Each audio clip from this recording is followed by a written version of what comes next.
One of the most dangerous MCs on the West Coast, you know what I'm saying?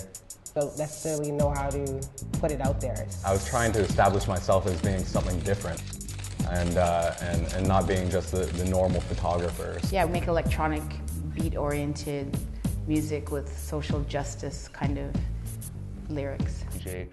One of the biggest inspirations, actually I should say two of the biggest inspirations were one, my cousin James. Right. He had a band when I was a kid, straight up full-on rock. Reggae was in my blood. Then I went to public school and I joined all the choirs. Hello and welcome. I'm here with the show Xposure and my name is Philip Kurgan. Today I'll be introducing an event that's happening on August 21st through the 24th with a major festival in summer coming to Toronto, Buskerfest. I'm here with the guest Mackenzie. Okay, great. For those who are unfamiliar with Buskerfest, what is it?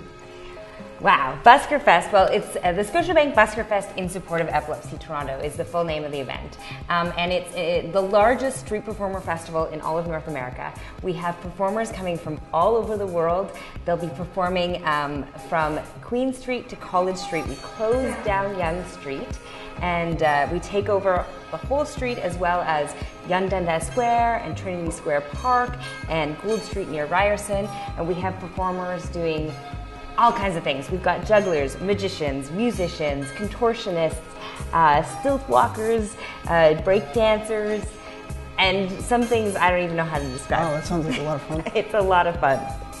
Okay, what makes Buskerfest stand out from other festivals in Toronto? Well, I love festivals in Toronto. I think they're a lot of fun, and there's always a lot of great food at festival. You know, the festival food thing, it's a lot of fun. But I don't think any festival in the city tops us as far as entertainment goes. We have over 160 performers this year, over 70 different acts, and some of the top performers in the world. We have 5 Guinness World Record breakers, and we have 3 world champions, and we have people who've performed for U2, people who've performed on The Ellen Show, and David Letterman and Leno. We've got people who've performed for the Queen of England. All coming to perform for Torontonians on the streets. So what would make Buskerfest different from previous years of Buskerfest? This year we're introducing something new in Yonge Dundas Square. The festival has always been produced for and by Epilepsy Toronto. It's a very unique festival in that not only is it a major arts event, it also is a fundraiser for a charity. So instead of having like a run or a walk or a gala like a lot of charities do, we put on a major arts festival. And so we raise money for epilepsy by asking people to make donations as they enter the festival. And in past, we've always had a few benefit shows, but this year we're having a whole benefit stage, and the whole Yonge Dundas Square is going to be the epicenter of the festival. Every single main stage act is going to perform once there on the main stage, and the money from those shows will all go to Epilepsy Toronto. And on the first day of the festival, Scotiabank Day, Scotiabank is going to match every dollar donated in Yonge Dundas Square. So if you give $5, you're actually giving 10. So it's a great new thing we're doing this year. Also, of course, so many of the acts are new, so it's always forever changing and growing and getting better. Oh, that's amazing. Now you talk about street performers. What kind of street performers would we see? Well, okay, what we've got? We've got Throw to Catch. It's the first time at the festival. I've been trying to get them for several years now. They come in, this group of 4 guys do teeterboard, which is, I don't know if you've ever seen it. It's like literally a guy stands on this end and these people, no, he stands on this end, they jump on this end and it throws them off and he does flips in the air and lands over here. We've got Seer Wheel artists. We've got Ruben ... who used to tour with Cirque du Soleil. You might have heard of them. He was the original Chinese pole artist for Saltimbanco.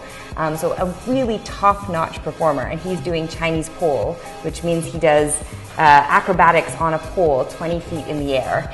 And he's coming, and we have lots of acrobatics, lots of clowns, lots of magicians, musicians. We've got some great music acts this year, a lot of them coming from Australia.